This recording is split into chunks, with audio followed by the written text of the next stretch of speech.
Today I want to show you guys this light. The brand sent it to me to make a video for you guys. This is really cool light.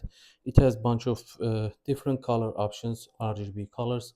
You can use the remote control, or you can also use the built-in power on off button, and also mode changing buttons over here.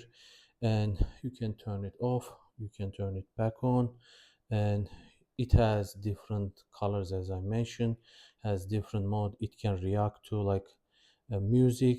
You can see whenever I am talking, it's working with my voice. You can see it's like really cool.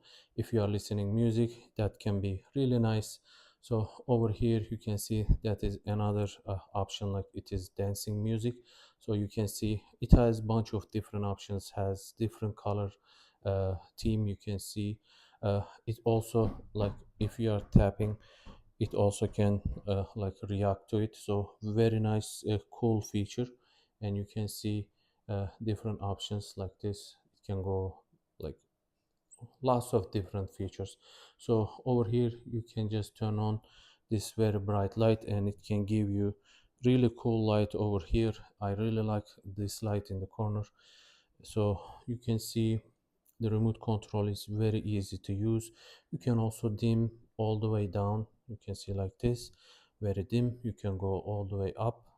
So once it flash, it means it's the max. And it has like different modes. You can see like you press the button here, it will change. You can see different colors are coming, and different size, and different speed. So a bunch of different mode. Really fun light, and it is really affordable when you consider the price point. This is really high quality. It has everything you need. It comes with the power adapter and the stand. Very easy to install. It took me only like about 5 minutes to put it together. So overall, this is really nice, very high quality light. I really like, and it's just helping me making some videos while I'm recording, and this is just filling the background. That works really well. I hope you guys found this useful. Thank you for watching.